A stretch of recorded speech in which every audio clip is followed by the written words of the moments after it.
નમસ્કાર મિત્રો, સ્વાગત છે આજની આપણી વાર્તામાં. એક વહુએ રચેલું એવું પડયંત્ર અને પોતાની સાસુના ચહેરાની ખુશી છીનવી લીધી. તો પછી દીકરાએ કંઈક એવું અદ્ભુત કર્યું કે પત્નીના હોશ ઉડી ગયા. આખરે તેણે એવું તો શું કર્યું? ચાલો જાણીએ. ઓ માય ગોડ, હું આજે ફરીથી મોડો થઈ ગયો.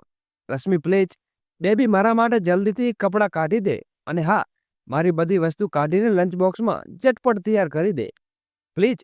આજે મને ખૂબ જ મોડું થઈ રહ્યું છે. એમ કહેતા વિપુલ રસોડામાં પોતાની પત્નીને મદદ કરતા કહ્યું. તો રશ્મિ બોલી, અચ્છા ઠીક છે, હું ઝટપટ તમારું લંચ તૈયાર કરું છું. તું જલ્દી તૈયાર થઈને નીચે આવી જા. અને હા, બસ થઈ ગયો છે, તું વધારે સમય ન લગાડતી પ્લીઝ. એમ કહેતા વિપુલ લગભગ દોડતો પોતાના રૂમમાં ગયો અને 5 મિનિટમાં તૈયાર થઈને નીચે આવ્યો. પછી લંચ બોક્સમાં ઉપાડીને સીધો બહાર જવા લાગ્યો. ત્યારે રશ્મિ બોલી, કમોન વિપુલ, ઓછામાં ઓછું કંઈક તો ખાઈ લે. અચ્છા, આ લે, મેં તારા માટે રોલ બનાવી રાખ્યો છે, આ હાથમાં લઈ લેજે ને ખાતા ખાતા જતો રહેજે. વિપુલ બોલ્યો, લાવ જલ્દી આપ, નહીં તો મને ખૂબ મોડું થઈ ગયું છે. હવે આને લઈને શું કરું? એક કામ કરું છું, આને ખાઈ લઉં. જ્યારે આટલું મોડું થઈ ગયું છે તો 2 મિનિટ વધુ ચાલશે. જેવો વિપુલ ટેબલ ઉપર બેઠો અને પરોઠાનો લોટ ખાવા લાગ્યો, ત્યારે રશ્મિ બોલી, વિપુલ, હું એ વિચારતી હતી કે જો તારા માજીને કોઈક ઓલ્ડ એન્ડ હોસ્ટમાં શિફ્ટ કરી દઈ છું તો સારું રહેશે ને. રશ્મિની વાતો વિપુલને જરાય પસંદ ના આવ્યો અને પરોઠા ખાતા ખાતા ઝટકાથી ઊભો થયો અને તેની વાત સાંભળવા વિના એમ જ ચાલતો રહ્યો. હા હા ઠીક છે, બાકીની વાત સાંજે કરીશું, જ્યારે હું પાછો આવીશ. હવે તો તું ફક્ત તારા માટે ને મા માટે હળવું દળિયું બનાવી લેજે. એટલું કહીને વિપુલ ચાલ્યો ગયો. ઇધર રશ્મિ કંટાળી ગયેલા અંદાજમાં બોલી, ગમે તેટલું સમજાવો પણ આને સમજાતું નથી. મા માટે દળિયું બનાવી દે, દળિયું બનાવી દે. બરબડતી રસોઈ રસોડામાં ગઈ અને રસોડું સંભાળતા પોતે પોતાની જાતે બરબડવા લાગી. નથી લાગતી મહારાણી જેમ સૂતેલી? એવું લાગે છે કે જાણે આ ઘરમાં નોકરાણી છું હું. જાણે કામ કરવા માટે બીજું કોઈ આવશે. અરે, પોતે પણ થોડું વિચારવું જોઈએ કે લાવ, બધું કામ નહીં તો થોડું ઘણું કામમાં મદદ કરાવી દઉં. પણ ના, 4 દિવસ થઈ ગયા છે અહીંયા આવ્યાને, પણ કોઈ કામમાં હાથ લગાવી હોય એવું નથી. બસ મહારાણી જેમ બેસીને હુકમ ચાલ્યા કરાવે છે, આદત પડી ગઈ છે. અને પડે કેમ નહીં? દીકરો શ્રવણકુમાર બનીને ફરે છે. આવી ન જાણે કેટલી વાતો પોતે પોતાની જાતે સાથે બદતમીજ કરતી રહે છે. વનિતાજી મંદિરમાં પૂજા કરીને બેઠા અને ઉઠ્યા ને બોલ્યા. ઘંટડી વગાડતા આખા ઘરમાં આરતી ફરવા લાગ્યા. પોતાની વહુ પાસે આવ્યા અને તેને તિલક લગાવવા લાગ્યા. આ પર અશ્મિ બેટા બોલી, રહેવા દો માજી, મારે તિલક નથી લગાવવું. તમે જ કરો આ બધું રમત. મારી પાસે તો બીજા ઘણા બધા કામો છે. હવે જો આ કામમાંથી લાગી જાઉં તો મારું કામ કોણ કરશે? તમે તો મારા ઉપર કામ છોડીને નિશ્ચિત થઈ ગયા હતા, પણ હું થોડીને કોઈ બીજા ઉપર મારું કામ છોડી શકું? મારે તો મારું કામ જાતે કરવું જ પડશે ને. અને આમ મારે કામ બીજું કોણ કરશે? આ બધું કહેતા રશ્મિ થોડી ભવાઈ ચડાવવા લાગી. તેના ચહેરાના હાવભાવ જોઈને વનિતાજીને તેને કહ્યું, બેટા, તું એક કામ કર, તું રૂમમાં જઈને આરામ કરી લે, બાકીનું કામ હું જાતે કરી લઈશ. આના ઉપર રશ્મિ બોલી, અરે રહેવા દો માજી, વળી કામ બચ્યું ક્યાં છે? બસ તમારા માટે દળિયું કે ખીચડી બનાવવાની છે. જ્યારે આટલું કામ છોડી દીધું તો પણ હું કરી લઈશ. નહીં તો જો તમારા દીકરાને જોઈ લીધું તો તેમને એમ જ વિચારશે કે હું તેમને મા પાસે કામ કરાવું છું. વિપુલ મને દુનિયાભરની વાતો સંભળાવશે, એટલે તમે રહેવા દો, હું જાતે કરી લઈશ. આના ઉપર વનિતાજી બોલ્યા, અરે, એમાં વાતો સંભળાવવાનું શું છે બેટા? બેટા, ઘરમાં બધા લોકો એકબીજાની સાથે મળીને કામ કરે છે, એમાં કોઈ મોટી વાત થઈ ગઈ? જો હું થોડું કામ કરી દઉં તો એમાં કર, તું રૂમમાં જઈને આરામ કરી લે, હું મારા માટે ખીચડી બનાવી લઈશ. અને વળી હમણાં મને ભૂખ નથી. દોસ્તો, આગળ વિડીયો શરૂ કરીએ એની પહેલાં વિડીયોને લાઇક કરી અમારી નાનકડી ચેનલને સબસ્ક્રાઈબ કરવાનું ભૂલશો નહીં. જ્યારે મને ભૂખ લાગશે ત્યારે બનાવી ખાઈ લઈશ. ખુશ રહેતા રશ્મિ પોતાની સાસુને બોલી, સાચે માજી, તમારા માટે દળિયું જાતે બનાવી લેશો? તમને કોઈ તકલીફ તો નહીં થાય ને? જ્યારે વનિતાજી ફરીથી ના પાડી તો ખુશ થતા રશ્મિજી ત્યાંથી ચાલી ગઈ અને પોતાના રૂમમાં જઈને ફોન ચલાવવા લાગી. બપોર થતા સુધી બાળકો પણ સ્કૂલેથી આવી ગયા. રશ્મિ વનિતાજી પોતાના માટે ખીચડી બનાવી ખાધીને આરામ કરવા લેટી ગયા. જ્યારે બાળકો આવ્યા ત્યારે તેને બાળકો સાથે વાત કરવા લાગ્યા અને રમતા રમતા તેને ખવડાવવા લાગ્યા. સાંજ પડી અને વિપુલ ઘરે પહોંચ્યો અને ઘરમાં પ્રવેશતા જ, માં, ઓ માં, જલ્દી આવો, જુઓ હું તમારા માટે શું લાવ્યો છું. એમ કહેતા વિપુલ સોફા ઉપર બેસી ગયો અને રશ્મિને એક પ્લેટ લાવવા કહ્યું. રશ્મિ જ્યારે પ્લેટ લઈને આવી ત્યાં સુધી તેમની સાસુ પણ આવી ગઈ હતી. પ્લેટમાં ગરમા ગરમ જલેબી પીરસી અને પોતાની મા તરફ જલેબીઓ આગળ વધારતા કહ્યું. વિપુલ બોલ્યો, માં લો, તમારા માટે તમારી પસંદગી મીઠાઈ લાવ્યો છો. તમને ગરમા ગરમ જલેબીઓ ખૂબ જ પસંદ છે ને? ખાઈને જુઓ અને કહો કેવી છે. વનિતાજીને ખૂબ ના પાડી, પણ વિપુલે તેમની એક પણ વાત ન માની અને પોતાના હાથથી તેને જલેબીઓ ખવડાવી. વનિતાજીને દીકરાના આટલા જોર આપવા પર જલેબીઓ ખાધી અને હસતા હસતા બોલ્યા, ખૂબ જ સ્વાદિષ્ટ છે બેટા, બહુ સારી છે જલેબીઓ.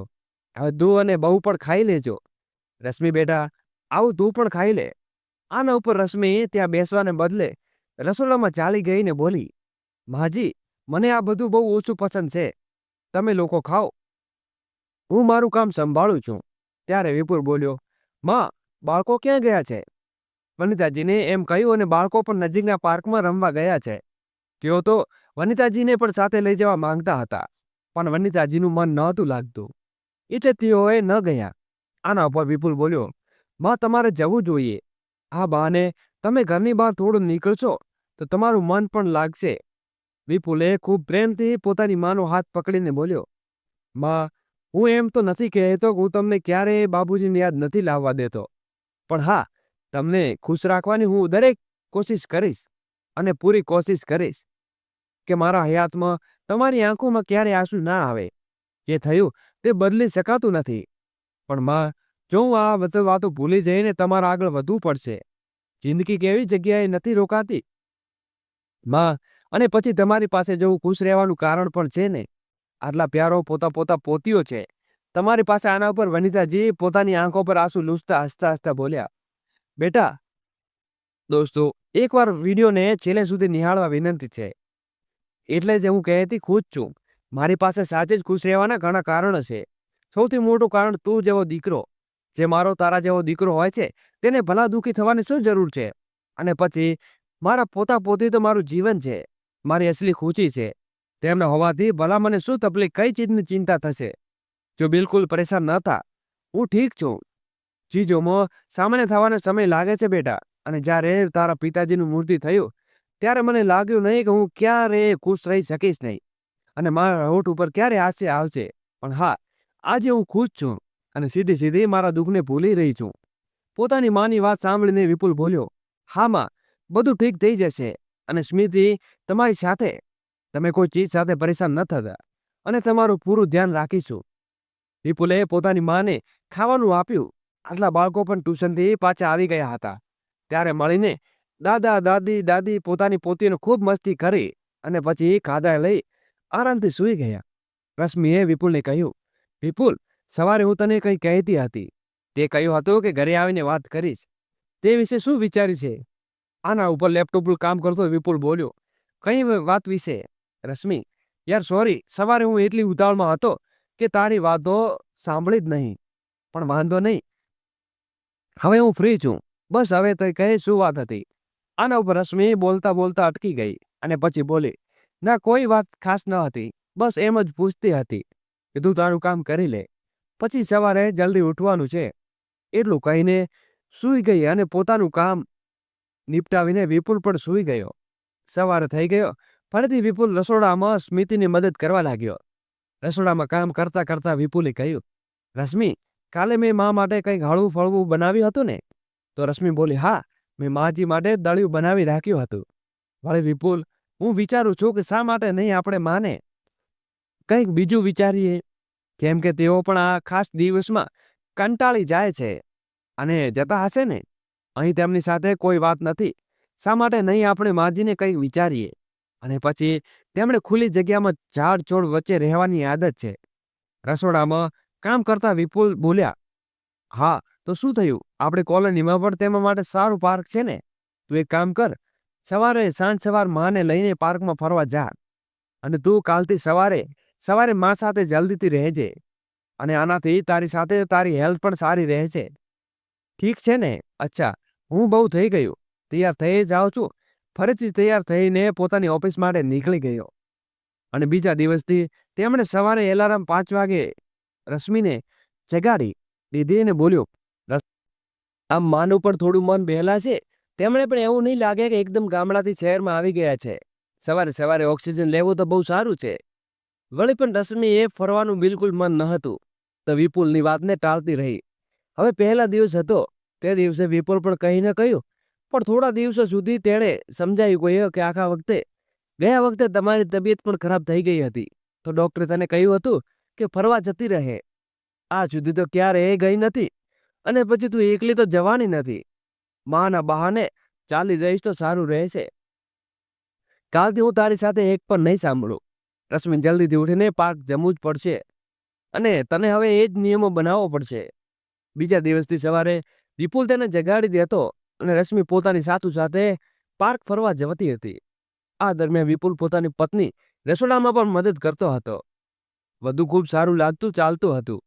પરિવારમાં કોઈ ચીજની સમસ્યા ન હતી. વિપુલ પોતાની ઓફિસથી સાથે સાથે ઘરને પણ પૂરો સમય આપતો હતો. પોતાની પત્ની, બાળકો અને માનું પૂરું ધ્યાન રાખતો હતો. પણ રશ્મિને પોતાની સાસુ બોજ લાગવા લાગી હતી. પોતાની સાસુનું કોઈ પણ કામ કરવામાં તેને રસ ન હતો. તેની સાસુ તેને કોઈ કામ માટે જલ્દી કહેતી ન હતી. પણ જો તેમની તબિયત સારી ન હોય, તો કોઈ કારણસર તેમનું મન ઉદાસ હોય, તો તેઓ પોતાનું કામ કોઈ કરી શકતા ન હતા. ઘણી વખત જો બાળકો ઘરે ન હોય, તો તેઓ ચૂપચાપ બેસી રહેતા, કારણ કે રશ્મિ પણ પોતાની સાસુ સાથે વાતચીત કરવા બિલકુલ રસ ન હતો, અને રસ ન બતાવતી. ઇધર બાળકો સ્કૂલે ગયા નહીં, તો રશ્મિ પોતાના રૂમનો દરવાજો બંધ કરીને અંદર બેસી જતી અને પોતાના ફોન ઉપર લાગી રહેતી. જ્યાં સુધી બાળકો સ્કૂલેથી આવીને ઘોઘાટ ન કરે, ત્યાં સુધી રૂમનો દરવાજો ખુલતો નહીં. અને વનિતાજીને પણ પોતાની વહુને પરેશાન કરવું બિલકુલ સારું નહોતું લાગતું. જોકે તેઓ ઈચ્છતા હતા કે તેમની વહુ થોડો સમય કાઢીને તેમની પાસે બેસે, તેમની સાથે વાતચીત કરે, તેમના મનની વાતો સાંભળે, પોતાના મનની વાતો કહે, જેથી તેમને એકલતા ન લાગે. પણ તેમને એક બે વખત પોતાની વહુ સાથે વાત કરવાની કોશિશ પણ કરી, પણ રશ્મિ ફોન હાથમાં લઈને બસ પોતાની સાસુની વાતો સાંભળીને હા હા કરતી, ભલે તે કંઈ પણ કહેતી હોય. જ્યારે ઘણી વખત વનિતાજીને આ વાત નહોતી, તો તેમણે રશ્મિ સાથે વધારે કોઈ વાતો કરવાનું છોડી દીધું. જ્યારે તે વાતોથી ધ્યાનથી સાંભળતી ન હતી, તો શું ફાયદો? વિપુલ પણ પોતાની માનું ખૂબ જ ધ્યાન રાખતો હતો. જ્યારે શરૂઆતમાં વનિતાજીને આવવામાં આવ્યું, ત્યારે એક વખત રશ્મિને વિપુલને કહ્યું હતું, પણ વિપુલનો પોતાનો મા પ્રત્યેનો પ્રેમ જોઈને રશ્મિજી બીજી વખત હિંમત ન થઈ કે પોતાની સાસુને વૃદ્ધાશ્રમ મોકલવાની વાત વિપુલ સામે પણ રજૂ કરે. પણ તેના માટે પોતાની સાસુને રોજ પોતાની સામે જેવી મુશ્કેલી હતી, કારણ કે શરૂઆતથી જ એકલી જ હતી અને એકલતાની આદત હતી. ન તો તેણે ક્યારે તેમની પાસે બેસવું યોગ્ય સમજ્યું, કે ન તેણે વધારે મહત્વનું આપ્યું, જેના કારણે તેની સાસુ ઘરમાં હોય કે ન હોય, કોઈ એક જ સમાન હતું. પણ વનિતાજી પોતાના દીકરા અને પોતાના પોતી પોતીને સહારે પોતાનું જીવન જીવી રહ્યા હતા. ધીમે ધીમે બાળકો પણ મોટા થઈ રહ્યા હતા, અને રશ્મિ પોતાની સાસુ પ્રત્યે ઈર્ષા દિવસે ને દિવસે વધી જઈને વધુ ગઈ હતી. હવે તો રશ્મિ પોતાની સાસુનું ઘરનું રહેવું ખૂબ જ ખટકવા લાગ્યું હતું, કારણ કે શરીરથી નબળા વનિતાજી પોતાના ઘણા કામો માટે બહુ નિર્ભય થઈ ગયા હતા. કેમ કે તેમના શરીરની નબળાઈ હતી, અને શરીર તો નબળું થઈ ગયું હતું. જ્યારથી તેમના પતિનું મૃત્યુ થયું હતું, ત્યાંથી તેની વહુનો મોટો આઘાત લાગ્યો, અને પછી તેઓ ફરીથી પહેલાની જેમ પોતાને સંભાળી શક્યા નહીં. તેઓ તેમના પોતા પોતીઓનો સહારો હતો, જેના કારણે વનિતાજીને હજી સુધી જીવતી હતી. નહીં તો તેઓ એકલતા હોત તો કદાચ આ દુનિયામાં ન હોત. આવું એક દિવસ રશ્મિ બપોરે સોફા ઉપર બેસીને ફોન ચલાવતી હતી.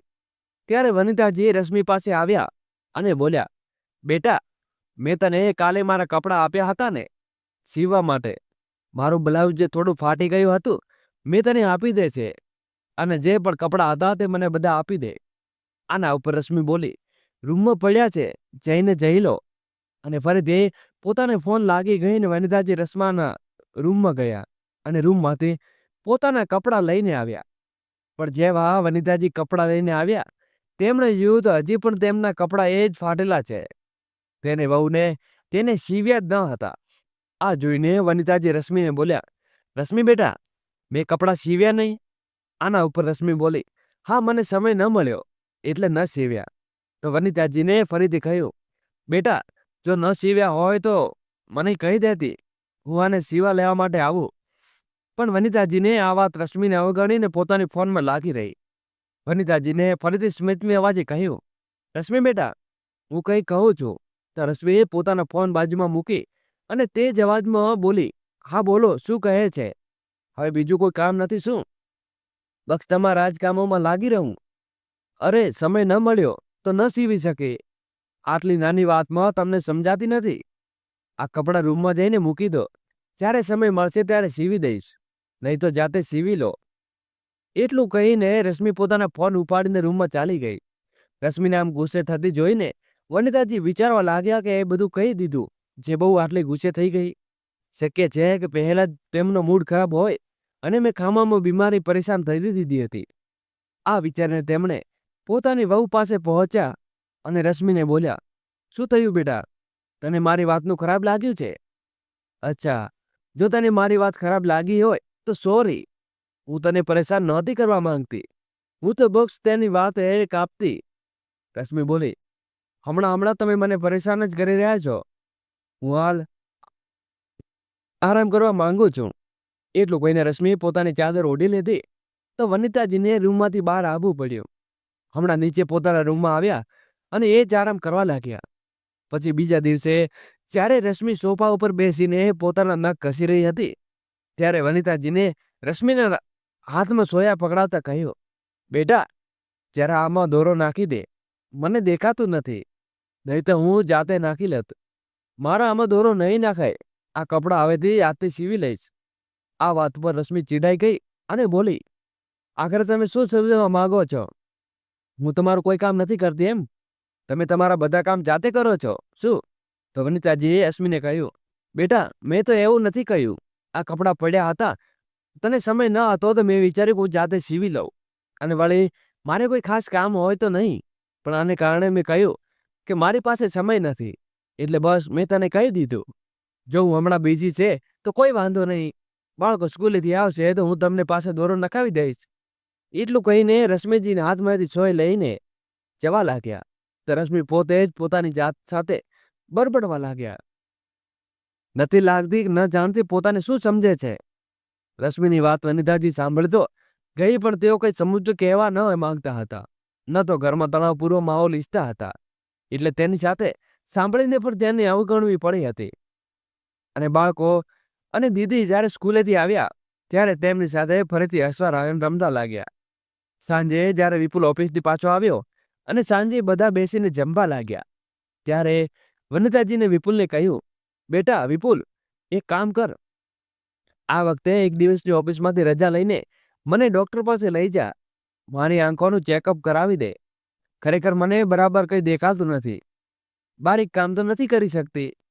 આના ઉપર વિપુલ બોલ્યો, ઠીક છે માં, હું હાર્ટફેટ લઈને તમને ડૉક્ટર પાસે લઈ શકીશ. હું કાલે તમને ડૉક્ટર પાસે લઈ જઈશ. બપોર સુધી તમે તૈયાર રહેજો.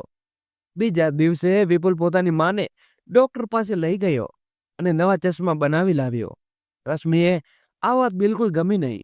હવે રશ્મિની જમીન તે રાત્રે જ્યારે વિપુલ આરામ કરવા લાગ્યો તો રશ્મિ બોલી, સાંભળો વિપુલ, ઘણા દિવસથી થઈ ગયો છે, મને શોપિંગ પણ કર્યું, કાલે મને થોડા પૈસા આપી દેજે, હું મારી કેટલીક સહેલીઓ સાથે બજારમાં જઈશ. ઘણા દિવસ થઈ ગયા છે, મારા માટે કંઈ ખરીદ્યું નથી. એક બે સાડીઓ લઈ આવીશ તો બીજું કોઈ સારું લાગશે તો લાવીશ. રશ્મિની વાત સાંભળીને વિપુલ બોલ્યો, રશ્મિ પ્લીઝ, આમાં ખરાબ ન માનતી, હવે હું તને નહીં સમજે, બીજું કોણ સમજાવશે? બેબી, તું તો એટલી બધી સમજદાર છે ને, જો આ મહિને મારું બજેટ ઓછું બગડી ગયું છે, એમાં જો હું તને શોપિંગ માટે પૈસા આપીશ તો બાકીનો દિવસો હું ઓફિસ કેવી રીતે જઈશ? મારી પાસે હવે જેટલા પૈસા બચ્યા છે તે બધા મારા ખર્ચના પૈસા છે. જો તને જોઈને હું થોડા પૈસા ઓછા કરી દઈશ તો શું બાળકો સાથે બહાર કંઈ ખાવાનું જતું રહેશે? અને હોય તો જલ્દી આવજે, પણ હમણાં શોપિંગ માટે બજેટ નથી. વિપુલની આ વાત સાંભળીને રશ્મિનું માથું ઠણક્યું અને બોલી, મને લાગ્યું હતું કે જે આવું જ કરીશ. કઈ વાંધો નહીં, સૂઈ જા. વિપુલે રશ્મિને પ્રેમથી સમજાવવાની કોશિશ કરી. અને યાર, તું તો નારાજ થઈ ગઈ. થોડી વાર સમજે ને આવતા મહિને પાકું હું તને શોપિંગ માટે લઈ જઈશ. પણ રશ્મિ નારાજ થઈને સૂઈ ગઈ. બીજા દિવસે સવારે વિપુલ જલ્દીથી તૈયાર થઈને ઓફિસ માટે નીકળી ગયો. પણ રસોડામાં તેમણે રસોઈમાં ખરેખર તેણે કહ્યું હતું કે સાંજે પણ ઓફિસથી મોડો આવશે. વનિતાજીને એટલું કહીને બાળકો માટે નાસ્તો પીરસવા લાગ્યા. બાળકોએ ઝટપટ નાસ્તો કર્યો અને વનિતાજી તેમના માટે રૂમમાં લઈ ગયા. ચાલો ચાલો, આજે તો તમને નાવા પહેલા નાસ્તો કરાવી દીધો. પણ મમ્મીએ આ વાત કહેતા નહીં. તમારી સાથે મારી પણ ક્લાસ લાગી જશે. હવે ચાલો જલ્દી નાહી લો. વનિતાજીને એટલું કહ્યું એટલામાં પાછળથી તાળીઓ પાડતું સીતું બોલી, વાહ, કેટલી સારી શિક્ષા આપી રહ્યા છો તમે બાળકોને. મારી પીઠ પાછળ તમે મારા બાળકોને અહીં જૂઠું બોલતા શીખવાડી રહ્યા છો. એક તો તમને આને નાહ્યા વિના ખાવાનું આપી દીધું અને ઉપરથી તમે એમને કહી રહ્યા છો કે મને જૂઠું બોલાવી દે. વાહ માજી વાહ, આટલા મોટા થઈને તમે બાળકોને આવી શિક્ષા આપો છો. આના ઉપર વનિતાજી અશ્મિને સમજાવવા લાગ્યા. ના વહુ, હું બહુ બાળકોને કહેતી હતી કે તમે કંઈ ન કહે. ખરેખર મુની ખૂબ જ ભૂખ લાગી હતી અને તેણે મને કહ્યું હતું કે મારા હાથનો નાસ્તો ખાવો છે, તો હું તેના માટે નાસ્તો તૈયાર કરીને લાવી. પણ સાથે પછી મુનુએ ભૂખ લાગી તો મેં તેને ખાવાનું આપી દીધું. પણ તમે બાળકોને એમ તો કહ્યું ને કે સમજાવ્યું જૂઠું બોલે. તે જ અવાજમાં સ્મીમે કહ્યું. તો વનિતાજી બોલ્યા, ના બહુ, હું જૂઠું બોલતી ન હતી, કહેતી તું ખોટું સમજે છે. એટલામાં રશ્મિ જોરથી બોલી, બસ રહેવા દો, મને શાપ આપવાની જરૂર નથી. જે સાંભળ્યું હતું તે હું સાંભળી ચૂકી છું. બાળકોને તમે શું કહેતા હતા, શું નહીં. મારા બાળકોથી દૂર રહો. પાસે રહેશો તો આવી ઉલટી સીધી વાતો શીખવાવશો. જાઓ, તમારી કોઈ વાત નહીં સાંભળવી. જાઓ તમે બાળકોના રૂમમાંથી બહાર. હું મારા બાળકોને તૈયાર કરીને જાતે સ્કૂલે મોકલી શકું છું. તમે પરેશાન થવાની જરૂર નથી. રશ્મિએ પોતાની સાસુને આટલી સાંભળાવી તો આ બધું સાંભળીને વનિતાજીની આંખો ભરાઈ આવી અને તેઓ રડતા રડતા રૂમમાંથી બહાર ચાલી ગયા. ઈધર રશ્મિ બાળકોને દાટવા લાગી, ખબરદાર, જો દાદીની વાતોમાં આવ્યા તો તમારી પાસેથી કંઈ પણ છુપાવ્યું તો મારાથી ખરાબ કોઈ નહીં હોય. તમે લોકો દરેક વાત મને કહેશો, સમજ્યા? અને હા, તમારે વધારે પડતા દાદીને ચમચા બનાવવાની જરૂર નથી. પોતાનું કામ જાતે કરતા શીખો. શું દર વખતે દાદી કરતા રહો છો? દાદી અહીં હંમેશા નથી રહેવાના. જલ્દી દાદીથી ચાલી જશે. બાળકોએ આ સાંભળ્યું અને આ સાંભળતા તેણે એકબીજા તરફ જોઈને ચોંકીને લાગ્યા અને બોલ્યા, કેમ મમ્મી, દાદી ક્યાં જાય છે? શું દાદી પોતાના ઘરે પાછા જાય છે? તો રશ્મિ બોલી, હા, દાદી પોતાના ઘરે પાછા જાય છે. તેમનું મન અહીં લાગતું નથી. તો બાળકો બોલ્યા, પણ મમ્મી, પપ્પાએ તો કહ્યું હતું કે હવે દાદી આપણી સાથે જ રહેશે. તો શું રશ્મિ બોલી, પપ્પાએ કહ્યું હતું શું નહીં, એ છોડો. એ મમ્મી કહે છે યાદ રાખો. દર વખતે દાદી દાદી ન કરતા. કાલથી હું જ તૈયાર કરીને તમને સ્કૂલે પહોંચાડીશ. અને હા, દાદી સાથે વધારે રમવાની જરૂર નથી. તમારા અભ્યાસ ઉપર ધ્યાન આપો. હવે બાળકો જે વનિતાજીને એકમાત્ર સહારો હતા, તેઓ પણ તેમને દૂર રહેવા માંગતા ન હતા, કારણ કે બાળકો હજી નાના હતા. તેમણે મમ્મી જે કહ્યું તેમણે માની લીધું અને પોતાની મમ્મીની વાતોમાં આવીને તેઓ પોતાના દાદીથી દૂર રહેતા હતા. અને જો ક્યારે દાદી ચાલ્યા જતા તો તેમની મમ્મીને તેને દુનિયાભરની દાંટ લગાવી. પણ હજી સુધી આ બધું વિપુલની નજરથી દૂર હતું, કારણ કે વિપુલ સવારે જતો અને સાંજે આવતો. અને આ વિશે વનિતાજીને પણ વિપુલને કંઈ કહેવું યોગ્ય ન સમજ્યું. પણ જ્યારે બાળકોને તેમની સાથે બિલકુલ વાત કરવાનું બંધ કરી દીધું તો હવે વનિતાજીનું ઘરમાં મન નહોતું લાગતું. તેઓ આખો દિવસ એમ જ એકલા પોતાના રૂમમાં બેસી રહેતા. અહીં સુધી તો બાળકો જો તેમની સામે રમતા હોય તો ત્યાંની પર રશ્મિ તેમની લઈને ચાલી જતી.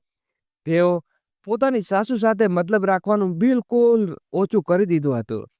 જ્યાં સુધી કોઈ કામ ન હોય ત્યાં સુધી પોતાની સાસુ સાથે વાત કરતી ન હતી. પછી થોડા દિવસો બાદ વનિતાજીની તબિયત ખરાબ થવા ગઈ. અચાનક તેમનું બીપી ખૂબ વધી ગયું. ડૉક્ટર પાસે લઈ જાય તો ખબર પડી કે તેમનું બીપી ખૂબ ફ્લ્યુચ્યુઅલ થાય છે અને ઘણી તેવા માણસ ટેન્શનમાં રહેવાના કારણે પોતાની જાત ઉપર ધ્યાન નથી આપી શકતો અને દર વખતે મગજમાં કંઈક ને કંઈક ચાલતું રહે છે, જેના કારણે એવું પરિણામ માણસને ખૂબ જલ્દી બીપીથી બીમાર થઈ જાય છે. આમાં બ્લડ પ્રેશર જ્યારે ઉપર નીચે થાય છે તો માણસનું શરીર ખૂબ જ નુસ્કાર છોડી દે છે. એટલે ડૉક્ટરે તેમને કહ્યું છે કે તેમણે રેગ્યુલર બેસીને બીપી દવાઓ લેવી પડશે, એક ગોળી સવારે અને એક ગોળી સાંજે. હવે તો આંખની દવા સાથે વનિતાજીની બીપીની દવા પણ ચાલવા લાગી. ઈધર બીજા દિવસે રશ્મિએ વિપુલને કહ્યું, મને શોપિંગ માટે લઈ જા. તે ગયા મહિને પણ મને આ જ કહ્યું હતું. વિપુલે પણ પોતાની વાત ઉપર કાયમ રહીને કહ્યું, હા રશ્મિ, મને યાદ છે કે મેં તને કહ્યું હતું. એક કામ કર, સાંજે જ્યારે હું ઓફિસથી આવીશ ત્યારે હું તને તૈયાર રહેજે, હું તને શોપિંગ કરાવી લઉં. આ ઉપર રશ્મિ બોલી, તું થોડું જલ્દી આવી જજે. એક કામ કર, આજે રજા કરી લે ને, આપણે બંને બપોરે શોપિંગ કરીને આવી ચલીએ, પછી ક્યાંક કરવા દઈએ. આજે ઘણા દિવસ થઈ ગયા છે, ક્યાં ફરવા પણ નથી ગયા. આના પર વિપુલે કહ્યું, રશ્મિ, આજે જે તમે શોપિંગ કરાવવા ચાલુ છો, સાંજે ફરવા માટે આપણે આવતા મહિને જઈશું. કારણ કે હું વધારે રજાઓ નહીં લઈ શકતો, પણ હા, હું તને શોપિંગ જરૂર કરાવવા લઈ જઈશ. તું બસ તૈયાર રહેજે. આટલું નાની વાત પર રશ્મિ મોં બગાડી ગયું પણ કંઈ બોલી નહીં. હવે સાંજે જેવો વિપુલ ઓફિસથી ઘરે આવ્યો, તેને બેગ પડી અને રશ્મિ બોલ્યો, રશ્મિ ચાલો જલ્દી આવો, આપણે તારા માટે શોપિંગ કરવા જઈએ. રશ્મિએ એક વારમાં કોઈ જવાબ ના આપ્યો તો વિપુલે ફરીથી કહ્યું, રશ્મિ થોડા જલ્દી ચાલો, આપણે થોડું મોડું થાય છે. રશ્મિ જઈને ગાડીમાં બેસી ગઈ અને પછી બંને શોપિંગ કરવા ચાલ્યા ગયા. વિપુલે રશ્મિને શોપિંગ કરાવી અને ઈધર વનિતાજીને ઘણા દિવસો બાદ પોતાના પોતીઓ સાથે વાત કરી. દોસ્તો, વિડીયોને લાઈક કરી અને ચેનલને સબસ્ક્રાઈબ કરવાનું ભૂલશો નહીં. કારણ કે તેમની મમ્મી ઘરમાં ન હતી, એટલે બાળકો પોતાની દાદી પાસે આવીને બેસી ગયા. થોડી જ વારમાં દાદીનો ગાડીનો અવાજ આવ્યો. બાળકો પોતાના દાદીથી દૂર ગયા. જોયું તો ગુસ્સાથી બગડતી રશ્મિ તમામ ગુસ્સામાં ઘરમાં દાખલ થઈ અને સોફા ઉપર પોતાની બેગ ફેંકતા બરબડતી રૂમમાં ચાલી ગઈ અને જોરથી રૂમનો દરવાજો બંધ કરી દીધો. રશ્મિને આમ ગુસ્સામાં જોઈને વનિતાજી પણ પરેશાન થઈ ગયા હતા અને વિચારવા લાગ્યા કે અચાનક આને શું થયું. એટલામાં બહારથી વિપુલ ઘરમાં દાખલ થયો. જેવો વિપુલ ઘરમાં આવ્યો તો વનિતાજીને પૂછવા લાગ્યા, બેટા શું થયું છે? બહુ અચાનક આમ રડતા રડતા પોતાના રૂમમાં કેમ ગઈ? તમે બંનેમાં કોઈ વાતને કંઈ ઝઘડો થયો છે? શું? વિપુલ બોલ્યો, કંઈ નહીં થયું, તમે પરેશાન ન થાઓ, થોડી વારમાં જાતે ઠીક થઈ જશે. આના પર વનિતાજીને ફરીથી પૂછ્યું, આમ કેવી રીતે પરેશાન ન થાઓ? બતાવો તો સાચું કે શું થયું? હમણાં થોડી વાર પહેલા સુધી તો તે બંને બિલકુલ ઠીકઠાક હતા ને, હસતા ખેલતા હતા, ઘરેથી નીકળ્યા હતા. પછી હવે અચાનક તમને બંનેને શું થઈ ગયું? બહુ પણ રડતા રડતા અંદર આવી છે. આખરે વાત શું છે? તમે બંને જ્યારે ઘરેથી ઠીકઠાક નીકળ્યા હતા તો પાછા આવતા જ્યારે વનિતાજીને જોર આપ્યું તો વિપુલ બોલ્યો, કંઈ નહીં માં, દિવસે દિવસે બહુ જિદ્દી થવા લાગે છે. નાની બાળકી તો નથી કે હું દરેક વાત સમજાવતો રહું. હંમેશા બસ કોઈ વાતને લઈને જીદ કરવા લાગે છે. હવે હું એને ગમે તેટલું પ્રેમથી સમજાવું પણ તો આ વાત તેને સમજાતી નથી. મેં માર્કેટમાં તેને કપડાં આપી દીધા અને બંનેને બહાર જઈને ખાધું પણ હતું, પણ પછી પાછા આવતી વખતે રસ્તામાં એક ડ્રેસ દેખાયો. ત્યારે એ કહેવા લાગી, મારી એક ફ્રેન્ડના લગ્ન છે અને લગ્નમાં હું આ ડ્રેસ પહેરીને જઈશ. એટલું મને બસે ડ્રેસની કિંમત પૂછવા લાગી અને ગયા પછી જ્યારે મેં ડ્રેસની કિંમત પૂછી તો એનો ડ્રેસ ખૂબ મોંઘો હતો. મેં એને કહ્યું, હમણાં આ ડ્રેસ રહેવા દઈએ, જ્યારે તારી ફ્રેન્ડના લગ્ન હશે ત્યારે હું તને આ ડ્રેસ અપાવીશ. હમણાં થોડું બજેટ જોઈને ચાલાવી લે. પણ આ જ વાતને લઈને ત્યાં મારી પાસે દલીલ કરવા લાગી. કહેવા લાગી, મેં તને દેખાતી નથી, તારે તો 50 ખર્ચે છે. ઘરની બહાર જ્યાં પૈસા ખર્ચવા ન હોય ત્યાં જેબમાંથી પૈસા કાઢી દે છે, પણ જ્યારે મારા ઉપર ખર્ચવાની વાત આવે છે તો તેને હંમેશા આવતો મહિનો દેખાય છે. આ કપડાં અપાવીને જ મારા ઉપર કેમ ઉપકાર કર્યો છે? એમ ન આપવાનો. બસ આમ જ આખા રસ્તે મારી સાથે ઝઘડતી રહી. હું તેને કેવી રીતે સમજાવતો માં? એટલી સમજણ તો એને પણ નહોતી જોઈએ. ક્યાં સુધી તેને સમજાવીશ અને એની વાત પર જીદી પૂરી કરીશ? હવે તો બાળકો પણ મોટા થઈ રહ્યા છે. એની આ વાત હરકતો તેમના ઉપર શું અસર પડશે? માના પર વનિતાજી બોલ્યા, બેટા, કોઈ વાંધો નહીં. પત્ની છે તારી. જો તારી સાથે જીદ નહીં કરે તો કોની સાથે કરશે? અને વળી એની ઈચ્છા પૂરી કરવાની ફરજ તારી છે. આમાં એટલું ખરાબ માનવાનું શું છે? અને તું બહુ સાથે ઝઘડે કેમ છે? એવું શું થયું કોઈ વાત નહીં સમજે? જ્યારે પ્રેમથી સમજાવીશ તો કેમ નહીં સમજે? અને પછી તું પણ દરેક વાતે બૂમ પાડવા લાગ્યો છે. આના ઉપર વિપુલે બોલ્યો, તમે હંમેશા હું દેખાઉં છું માં. તમે એની સાથે બધી સાઈડો લો છો. માં, જો તમે હોત તો તમને ખબર, જો ડ્રેસ ના આપું તો મારી સાથે બદતમીજ કરશે. બધું છોડો, તમે કહો કે બાળકો ખાધું કે નહીં? તો વનિતાજી બોલ્યા, હા બેટા, મેં ખાધું અને બાળકો પણ ખવડાવી દીધું. વિપુલ બંને બાળકોને અવાજ લગાવ્યો. તેઓ દોડતા નીચે આવ્યા. વિપુલે બાળકોને ખાવા માટે મીઠાઈ આપીને બોલ્યો, હમણાં ફક્ત મીઠાઈ ખાઈને દાંત સાફ કરી સુઈ જાઓ અને કાલે સવારે ઉઠીને દાદી પાસે સરસ નાસ્તો બનાવી લેજો. બેટા, મને તમને થઈ લેવા માંગતા હતા, પણ પછી અમને બહુ મોડું થઈ જાત. આગલી વખતે આપણે બધા સાથે ડિનર કરવા જઈશું, ઠીક છે? આના પર વિપુલના બંને બાળકોએ હસતા હસતા હામાં ગરદન હલાવી અને બોલ્યા, ઓકે પપ્પા, પણ બ્રેકફાસ્ટ તો અમારા માટે મમ્મી બનાવશે ને? દાદી કેમ બનાવશે? આ બધું સાંભળીને વિપુલને થોડું અજીબ લાગ્યું. તો વિપુલ બોલ્યો, કેમ બેટા, દાદી કેમ નહીં બનાવી શકે? તમને ખબર છે દાદી કેટલું સ્વાદિષ્ટ ખાવાનું બનાવતા આવડે છે? એટલામાં વિપુલનો દીકરો બોલ્યો, પણ મમ્મીએ મના કરી છે મને. આચાર્ય જોતા વિપુલ બોલ્યો, મના કરી છે બેટા? મમ્મીએ તને શું કહ્યું છે? તો બાળકો કંઈ ન બોલ્યા અને કહેવા લાગ્યા, પપ્પા, તમે મમ્મીને પૂછી લેજો. બસ એટલું કહીને દોડતા બંને બાળકો પોતાના રૂમમાં ચાલ્યા ગયા. વિપુલ થોડું વિચારે પછી ગયો અને પોતાની માને પૂછવા લાગ્યો, માં, તમને ખબર છે કે બાળકો કઈ વાતની વાત કરતા હતા? વિચારજીને વનિતાજી બધું જાણતા હતા, પણ પોતાના મોઢેથી કંઈ કહેવા નતા માંગતા.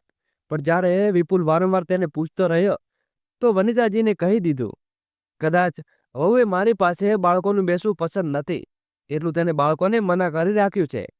આ વાત ઉપર વિપુલને ખૂબ જ ગુસ્સો આવ્યો.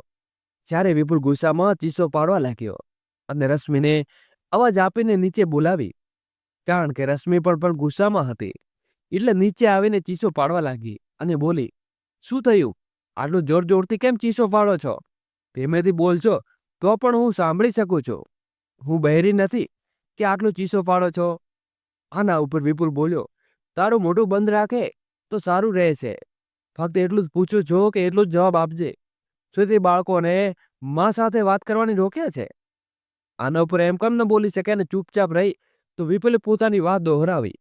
ત્યારે રશ્મિએ કહ્યું, હું કેમ રોકવા લાગી? મેં કોઈ રોક્યું નથી. મને શું મળશે બાળકોને રોકીને? તો વિપુલે પોતાની બાળકોને અવાજ આપ્યો અને બોલ્યા, અચ્છા ઠીક છે, જો એ તેમને નથી રોક્યા તો હમણાં બાળકોને બોલાવું છું અને તેમની પાસે જ પૂછી લઉં છું તેમને શું કહેશે અને શું નહીં. વિપુલે બાળકોને અવાજ લગાવ્યો તો બંને બાળકો બહાર આવ્યા. જ્યારે વિપુલે તેને પ્રેમથી બાળકોને પૂછ્યું, બેટા, હવે મને કહો, મમ્મીએ તમને શું કહ્યું છે? બંને બાળકો ડરતા ડરતા પોતાની મમ્મી તરફ જોવા લાગ્યા. તો રશ્મિએ ઘૂરતા બંને બાળકો તરફ જોયું અને નામાં ગરદન હલાવી, પણ બાળકોએ તેનો ઈશારો સમજી ન શક્યા. એટલામાં વિપુલે રશ્મિ તરફ જોઈ લીધું. વિપુલ બોલ્યો, ખબરદાર રશ્મિ, જો બાળકોને ડરાવવા ધમકાવવાની કોશિશ પણ ન કરતી. ઘૂરે છે કેમ? બોલવા દે એમને. તું તો સાચી હોય તો તેને ડરવાની શું જરૂર છે? બોલો બેટા, તમારી મમ્મીએ શું કહ્યું હતું?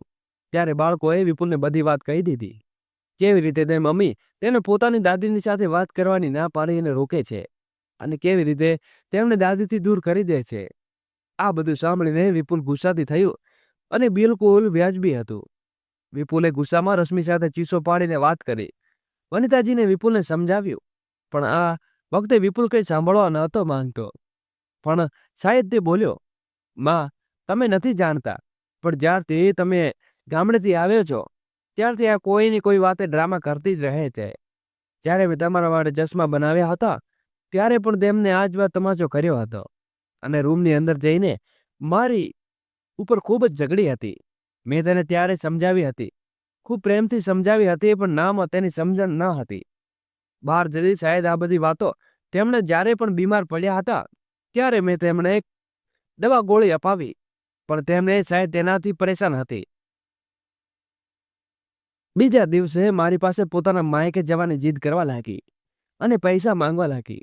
મેં તેને ત્યારે પણ સમજાવીને કહી કે માં, હું હમણાં ક્યાં સુધી સમજાવતો રહીશ. આટલી મોટી છે, તેને સમજાવવાની વચ્ચે કોઈ ફેર નથી દેખાતો. ત્યાર પછી તેને સમજાવતા વિપુલ બોલ, તમારી દવા ગોળીના પૈસા ખર્ચવા એ આપણી જરૂરિયાત હતી, પણ એની શોપિંગ માટે પૈસા ઉડાડવા એ આપણી જરૂરિયાત નથી. આપણી ફાલતુ ખર્ચ છે. હું તેની વાતને પણ નહીં કહી શકતો, નહીં તો તેનું મોં વાતને ફૂલી જાત. રશ્મિ પણ ગુસ્સામાં બોલી, હા, જો ફૂલી જાઓ તો કોઈ ખરાબ વાત હતી? તમને મારા માટે ખર્ચ કરવું ફાલતુ ખર્ચ લાગે છે, અને તમારી મા પાસે જે પૈસા ઉડાડો છો એ બધું શું છે? એ પણ ફાલતુ ખર્ચ જ નથી. પત્નીના નામે તમારી જેબ ખાલી અને જ્યારે માને જરૂર હોય તો ફટાફટ પૈસા કાઢીને આગળ આવી જાઓ છો. આ બધી વાતો સાંભળીને વિમલને ખૂબ ગુસ્સો આવ્યો, પણ વનિતાજીને મોં જોઈને ચૂપ રહી ગયો. હવે વિપુલ રશ્મિ સાથે ખૂબ જ પ્રેમથી વાત કરવા લાગ્યો હતો અને તેને કહેવા લાગ્યો, રશ્મિ, મને એક વાત કહે, આખરે તારી પરેશાની શું છે? અને તને આ ઘરમાં કોઈ ચીજની કમી છે? બધું તો છે તારી પાસે, પણ જો તું આટલી ચીડી કેમ રહેવા લાગી છે? કેમ દર વખતે આટલો ગુસ્સો કરે છે? બાળકોની સાથે આ ખરાબ બૂમાબૂમ કરવા લાગી છે. શું પરેશાની છે તને? મને કહે. આના ઉપર રશ્મિજી પોતાની સાસુ વનિતાજી તરફ ઘોરતા બોલી, તમારી માં છે મારી પરેશાની, બીજું કંઈ નહીં. અરે, તમારા પિતાજી મરી ગયા તો શું તેમને આપણે સાથે છોડીને ગયા? આપણી સાથે બોજ વધારી દીધો. અરે, કેટલી સારી જિંદગી ચાલતી હતી આપણી બંનેની, એમને આવ્યા પહેલા અને એમને આવ્યા પછી. હું તો બિલકુલ બંધાઈ ગઈ છું. તે વખતે તેણે કહ્યું, ન તેમણે વૃદ્ધાશ્રમમાં છોડી દો, પણ એ વાત પર તેમણે સાંભળી નહીં. જાણે કે હું પાગલ છું, અનાર વિપુલ છો. આમાં વિપુલ બોલ્યો, રશ્મિ, હું તારી દરેક વાત સારી રીતે સમજુ છું. એ દિવસે પણ મેં તારી સાથે વાત સાંભળી હતી, પણ વિચાર્યું કે શાયદ માં આપણી સાથે રહેશે તો ધીમે ધીમે તને તેમની અગત્ય સમજાશે. પણ ના, તું તો એકલી જ ખુશ રહેવા માંગે છે અને તને કોઈની સાથે મતલબ નથી. આખરે કેવી સ્ત્રી છે તું કે તારી મા સાથે જેમને મારા સિવાય બીજો કોઈ સગો નથી, તું ઈચ્છે છે કે હું તેને મારા સાથે રાખી ન શકું, વૃદ્ધાશ્રમમાં મોકલી દઉં? જો આ વાત બધું સારી મા સાથે થયું હોત તો શું તારે પણ આવી જ કહેતી? ગુસ્સામાં હવે વિપુલ પણ ચીસો પાડવા લાગ્યો હતો, તો રશ્મિ પણ તેમને તે જ અવાજે બોલી, તમારી માના કારણે મારા ઉપર ચીસો પાડવાની કોશિશ ન કરો. તમારી માએ ઘરમાં ઝેરથી પગ મૂક્યો છે ત્યારથી અશાંતિ ફેલાવી છે, અને જો તમને મારી સાથે આટલી પરેશાની છે તો હું મારે અહીં રહેવું નથી. તમારી મા પાસે જ બધું કામ કરાવો. હું મારા માટે ઘર છું. સ્ત્રીની અવાજ સાંભળીને વિપુલ પણ ગુસ્સામાં બોલ્યો, હા હા, જવું હોય તો શીખીને જજો. તમારી મા પાસેથી એવી આશા ન રાખતી કે હું તને લેવા આવીશ. આ બધી વાતોમાં ગુસ્સામાં રશ્મિ ઘર છોડીને ચાલી ગઈ. વનિતાજીને સ્મિતને રોકવાની કોશિશ કરી, તો તે ઉલટું એમની સાથે બદતમીજી કરવા લાગી. વિપુલ, જે હજી રશ્મિને રોકવા માટે ખુદ બોલવાનો હતો, અને ગુસ્સામાં બોલ્યો, માં, એને જવા દો, રોકવાની કોઈ જરૂર નથી. એની પાછળથી હું તેમને નથી છોડી શકતો. એટલું કહીને વિપુલ રશ્મિને ઘરેથી જવા દીધી. રશ્મિ પણ ગુસ્સામાં પોતાની માયકે ચાલી ગઈ. એ દિવસે વનિતાજીને પોતાની જાત ઉપર ખૂબ જ ગુસ્સો આવ્યો. તેમને લાગ્યું કે હવે તે શું કરું. જો આપણે પોતાના દીકરાને કહી ન કહ્યા હોત તો શાયદ બધું ઠીક રહત. અત્યાર સુધી તેમનો દીકરો અને વહુ ખુશીથી રહેતા હતા, બધું એમ જ રહત. વનિતાજી આ બધું વિચારતા હતા, પણ સાચે જ ગલતી એમની બહુની હતી. એટલું નહીં, જરૂર હતી કે બહુ જ હસતી રહીતી ને ગૃહસ્થીમાં આગ લગાવતી. વનિતાજીને બસ એ જ કહ્યું હતું કે સાચું હતું. આમાં દિવસો પસાર થવા લાગ્યા. વનિતાજીને ઘર સાંભળી લીધું હતું, પણ ઇધર રશ્મિ ખૂબ પરેશાન હતી, કારણ કે હવે લગભગ એક અઠવાડિયું થવા આવ્યું હતું, પણ વિપુલ તરફથી કોઈ ન તો કોઈ વિકલ્પ કે ફોન આવ્યો હતો, ન વિપુલે એને ઘરે પાછી આવવા કહ્યું. ઇધર રશ્મિના પરિવાર વાળો પણ તેમને રોજ પૂછતા હતા, રશ્મિ, અચાનક તું એ દિવસે ઘરે આવી ગઈ અને અત્યાર સુધી જમાઈ તેને લેવા નથી આવ્યો. આ શું વાત છે? આખરે એવું શું થયું છે તમારા બંને ઉપર? દોસ્તો, આગળ વિડીયો શરૂ કરવો એની પહેલા વિડીયોને લાઈક કરી અમારી નાનકડી ચેનલને એકવાર અવશ્ય સબસ્ક્રાઇબ કરી દેજો. ગુસ્સામાં રશ્મિ પોતાને માલટું ઊંટી વાતો કરવા લાગીને કહ્યું, આજે પહેલીવાર મને શરમ લાગે છે કે તમારી દીકરી કહેતા. ખુદ એક દીકરી માં હોવા છતાં મારી સાસુ સાથે આવું વર્તન કર્યું. જરા વિચારજો, તારી ભાભી સાથે જ આવું વર્તન કર્યું હોત તો પણ મને મારા પોતાની બિલકુલ અલગ કરી દીધી હોત તો તને કેમ લાગત? આને વાત પર મને કહી દીધી, જો બોલતી તારા પપ્પાને ખબર પડે તો ખૂબ ખરાબ થશે. કોશિશ કર કે જમાઈને કોઈ રીતે લાવી લે અને તને લેવા આવી જાય. જો એ તને અહીં લેવા નહીં આવે તો સમજી લેજે કે માયકે રહેલી દીકરી ઇજ્જત બસ 2-4 દિવસ સુધી જ જળવાઈ રહે છે. પછી તો તારી ભાભી પણ તારી સાથે કેવું વર્તન કરશે એ હું નથી જાણતી, પણ આશા છે કે તું મારી માની વાત સમજી શકે છે. હવે રશ્મિને બહુ સારી રીતે સમજાઈ ગયું અને રશ્મિ વિપુલને ફોન કર્યો અને પૂછવા લાગી, કેવું લાગે જેવા ક્યારે આવે છો? જ્યારે વિપુલ રશ્મિને કોઈ જવાબ ના આપ્યો તે હારીને રશ્મિ પોતાની સાસુ વનિતાજી પાસે પહોંચી અને તેમની પાસે પોતાની ગલતી માફી માંગવા લાગી. માજી, મને સમજાઈ ગયું કે તમારી સાથે જે કર્યું એ ખોટું હતું. મારે આવું ન કરવું જોઈએ. પણ માં જી કહો, આટલું મોટું પાપ તો નક્કી કર્યું તે. તમારો દીકરો મને ઘર પાછી લાવવા નથી માંગતો. હું માનું છું કે મેં ખોટું કર્યું અને હું આજથી પછી આવી ગલતી ક્યારેય નહીં કરું. પણ તમે તમારા દીકરાને સમજાવો. માજીએ આમ કેવી રીતે છોડી શકે? પ્લીઝ માં, હું તમારી પાસે ખૂબ જ આશાઓ સાથે લઈને આવી છું. મને નિરાશ ના કરશો. જ્યારે રશ્મિએ પોતાને સાસુને મનાવી અને માની ગયા અને ઈધર રશ્મિએ પોતાની સાસુ પાસેથી આશાઓ રહી હતી અને રશ્મિના કારણે તેણે તેમની પાસે માફી પણ માંગી લીધી હતી. પણ દોસ્તો, વિડીયોને આગળ શરૂ કરવું એની પહેલા એકવાર ચેનલને સબસ્ક્રાઇબ અવશ્ય કરી દેજો. પોતાની દીકરાને વિપુલને ખૂબ મનાવવાની કોશિશ કરી અને કહેવાનું ભૂલી ગયો. તમે કયા શહેરથી આ વિડીયો જોઈ રહ્યા છો એકવાર કોમેન્ટ બોક્સમાં જરૂરથી જણાવી દેજો. પોતાની માને શબ્દોમાં કહી દીધું, માં ન તો ઘરમાંથી કાઢી શકતી હતી ન તેને લેવા માટે જઈશ. જો ઈચ્છે તો એને ઘર છે, એ જ્યારે ઈચ્છે ત્યારે આવી શકે છે. તો વનિતાજી ખુદ પોતાની વહુને લેવા માટે તેના માયકે ગયા અને બીજા દિવસે રશ્મિ પોતાને ઘરે પાછી આવી. પોતાના બાળકો પાસે પોતાના પતિ સાથે હવે તે પાછી આવી ગઈ હતી. ત્યારે હવે રશ્મિ પોતાની ગલતીનો અહેસાસ પૂરેપૂરો થઈ ગયો હતો અને હવે પોતાના માના પ્રેમથી પોતાની સાસુ સાથે હસી ખુશીથી ખૂબ જ પ્રેમથી રહેવા લાગી હતી. તો મિત્રો, આ હતી આજની વાર્તા. વાર્તા તમને કેવી લાગી એ આ વાર્તામાંથી તમને શું શીખવા મળ્યું એ અમને કોમેન્ટ બોક્સમાં કોમેન્ટ કરીને જરૂરથી જણાવજો. વિડીયો સારો લાગ્યો હોય તો એને લાઈક કરો, શેર અને સબસ્ક્રાઈબ કરો. અને સબસ્ક્રાઈબ કરવાનું તો ભૂલશો નહીં. હજુ સુધી સબસ્ક્રાઈબ ન કર્યું હોય તો જલ્દીથી વિડીયોને સબસ્ક્રાઈબ કરી દો અને બેલ આઇકન પર પ્રેસ કરી દો. આજ માટે બસ આટલું. બસ અંત સુધી રહેવા માટે તમારો ખૂબ ખૂબ આભાર. હવે ફરી મળીશું એક નવી વાર્તા સાથે, એક નવા વિચારો વિડીયો સાથે. નવી વાર્તા સાથે મળીશું. ત્યાં સુધી બધાની બાય બાય. મારા પ્યારા મિત્રો, પોતાનું ધ્યાન રાખજો અને સુરક્ષિત રહેજો.